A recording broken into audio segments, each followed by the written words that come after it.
Right breaking news Kerala ప్రియురాలి చేతిలో ప్రియుడి murder కేసులో ఇటు ప్రియురాలికి మరణ శిక్ష పడింది. ఈ మేరకు తిరువనంతపురం అదనపు జిల్లా సెషన్స్ కోర్టు తీర్పును వెల్లడించింది. 2022లో చోటు చేసుకున్న ఈ హత్య దేశవ్యాప్తంగా తీవ్ర చర్చకు దారితీసింది. షారన్ రాజ్ అనే యువకుడు తన ప్రియురాలు గ్రీష్మ చేతిలో హత్యకు గురయ్యాడు. గ్రీష్మ తన ప్రియుడిని విషమిచ్చి హత్య చేసినట్టుగా అభియోగాలు నమోదయ్యాయి. తాజాగా ఈ కేసులో తిరువనంతపురం అదనపు జిల్లా సెషన్స్ కోర్టు గ్రీష్మను దోషిగా నిర్ధారించి తీర్పునిచ్చింది.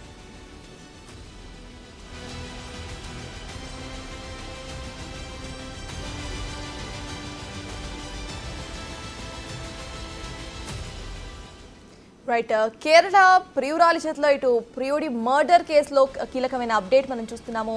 ఇటు ప్రియురాలికి మరణ శిక్ష పడింది. ఈ అంశంపై పూర్తి డీటెయిల్స్ మా ప్రతినిధి అంజుమా అందిస్తారు. అంజుమా చెప్పండి, ప్రెసెంట్ ఈ కేసుకి సంబంధించిన అప్డేట్స్ ఏంటి? ఎస్ సర్తాజ్, 2022లో కేరళలో ప్రియుడిని చంపినటువంటి ప్రియురాలు కేసు సంచలనం సృష్టించిన విషయం ప్రతి ఒక్కరికి తెలిసిందే. ఈ నేపథ్యంలోనే ఈ రోజు ప్రియురాలు గ్రీష్మకి తిరువనంతపురం జిల్లా అదనపు సెషన్స్ కోర్టు మరణశిక్షను విధిస్తూ తీర్పుని వెల్లడించడం జరిగింది. ఒక్కసారి మనం ఈ కేసుకు సంబంధించినటువంటి వివరాల్లోకి వెళ్తే 2022 అక్టోబర్లో షయాన్ రాజ్ అనేటువంటి వ్యక్తి మరణించడం జరిగింది. అయితే షయాన్ రాజ్కి గ్రీష్మకి 2022లోనే పరిచయం అనేది ఏర్పడింది. కన్యాకుమారిలో వీరిద్దరూ చదువుతున్నటువంటి సమయంలో పరిచయం ఏర్పడి ఆ పరిచయం కాస్త ప్రేమగా మారింది. సంవత్సరం పాటు వీరిద్దరి మధ్య ప్రేమాయణం కొనసాగిన తర్వాత ఆమెను పెళ్లి చేసుకోవాలని కూడా షయాన్ రాజ్ భావించడం జరిగింది. అయితే అప్పటికే గ్రీష్మ కుటుంబ సభ్యులు ఆమెకి మరొక సంబంధం చూడడము, దీంతో షయాన్ రాజ్ తోటి ఏదైతే రిలేషన్షిప్ ఉందో ఆ రిలేషన్షిప్ని బ్రేక్ చేసుకోవాలని కూడా గ్రీష్మ భావించింది. ఈ నేపథ్యంలోనే షయాన్ రాజ్కి బ్రేకప్ కూడా చెప్పింది. అయితే దీన్ని ఒప్పుకోలేదు షయాన్ రాజ్. దీంతో 2022 అక్టోబర్ 14న గ్రీష్మ తన పుట్టినరోజు సందర్భంగా చీరాలో ఉన్నటువంటి తన ఇంటికి షయాన్ రాజ్ని ఇన్వైట్ చేసింది.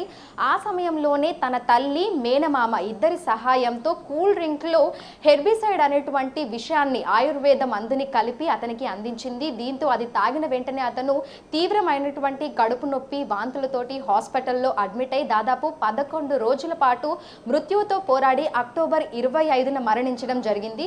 అయితే తన సోదరుడు మరణించిన తర్వాత షయాన్ రాజ్ సోదరుడు అయినటువంటి షియోన్ రాజ్ ఆయన ఆయుర్వేద వైద్యుడిగా పనిచేస్తున్నారు. ఈ నేపథ్యంలోనే తన సోదరుడు ఏ విధంగా చనిపోయారు ఏంటి అనేది ఆ సాక్ష్యాల కోసం అతను పరిశీలిస్తున్నటువంటి క్రమంలో హెర్బిసైడ్ అనేటువంటి మందుని, ఆ విషయాన్ని తన సోదరుడికి ఇచ్చినట్లుగా కూడా గుర్తించాడు. దీంతో కేసు కీలక మలుపు తిరిగింది. ఆ నేపథ్యంలోనే పోలీసులు దర్యాప్తు చేసిన తర్వాత 2022 అక్టోబర్ 31న దోషులుగా కూడా వీరందరినీ గుర్తించడం జరిగింది. ఎవరైతే గ్రీష్మ, అదేవిధంగా తన తల్లి సింధు, మేనమామ నిర్మల్ కుమరన్ నాయర్ని కూడా ముగ్గురిని అదుపులోకి తీసుకోవడం జరిగింది. అప్పటి నుంచి కూడా ఈ కేసు అనేది పరిపరి విధాలుగా దీని మీద మనకి వాదోపవాదాలు జరుగుతూనే ఉన్నాయి. ఈ నేపథ్యంలోనే గ్రీష్మని నిందితురాలుగా గుర్తిస్తూ అదేవిధంగా ఆమెకు సహకరించినటువంటి ఆమె మేనమామని కూడా నిందితుడిగా గుర్తించడం జరిగింది. అయితే ప్రేమించినటువంటి యువకుడిని మోసం చేయడము సమాజానికి మంచి సందేశం కాదు అనేటువంటి ఉద్దేశంతో ఇదొక అరుదైన కేసుగా కూడా తిరువనంతపురం జిల్లా అదనపు సెషన్ కోర్టు భావించి ఈ కేసులో ప్రియురాలు గ్రీష్మకి మరణశిక్షను విధిస్తూ ఈ రోజు తీర్పునైతే వెలువడించడం జరిగింది. ఈ నేపథ్యంలో ఆమెకి ఈ కేసులో సహకరించినటువంటి ప్రియుడు షయాన్ రాజ్కి సంబంధించి అతన్ని చనిపోవడానికి, అతన్ని చంపడానికి ఎవరైతే సహాయ సహకారాలు అందించారో మేనమామ నిర్మల్ కుమరన్ నాయర్ని కూడా 3 సంవత్సరాల జైలు శిక్ష అతనికి కూడా విధించడం అయితే జరిగింది. సో ఈ రోజు మనం చూడొచ్చు, చాలా వరకు మనం ఇటువంటి కేసులను అయితే చూస్తుంటాము. ప్రియురాలిని ప్రియుడు మోసం చేశాడు అనేటువంటి కేసులు మనకి కనిపిస్తూ వినిపిస్తూ కూడా ఉంటాయి. అయితే ప్రియుడిని మోసం చేసినటువంటి ప్రియురాలి కేసు 2022లో సంచలనంగా మారింది. ఇక ఈ రోజు తిరువనంతపురం జిల్లా అదనపు సెషన్ కోర్టు అయితే ఇందుకు సంబంధించి సంచలన తీర్పునైతే వెలువడించడం జరిగింది. గ్రీష్మకి అంటే ఏదైతే ఇప్పుడు మనం కేసును చూస్తున్నామో ఇందులో ప్రియుడిని మోసం చేయడము, అదేవిధంగా ఈ మోసం చేసింది అనేది సమాజానికి ఒక మంచి సందేశం కాదు అనే నేపథ్యంలో ఆమె వయసుని కూడా పరిగణలోకి తీసుకోకుండా ఈ రకమైనటువంటి సంచలన తీర్పునైతే కోర్టు ఇవ్వడం జరిగింది. అయితే ఈ కేసుకు సంబంధించి కోర్టు ఇచ్చిన తీర్పుకైతే షయాన్ రాజ్ తల్లిదండ్రులు అయితే పూర్తిగా సంతోషం వ్యక్తం చేస్తున్నారు. కోర్టు తమ కుమారుడికి న్యాయం కలిగించింది అనేది కూడా వాళ్ళు చెప్తున్నటువంటి విషయం. ఈ నేపథ్యంలోనే కోర్టులో కేసు వెలువరించిన వెళ్ళిన తర్వాత గ్రీష్మ అక్కడికక్కడే కుప్ప కూలినట్లుగా కూడా తెలుస్తోంది.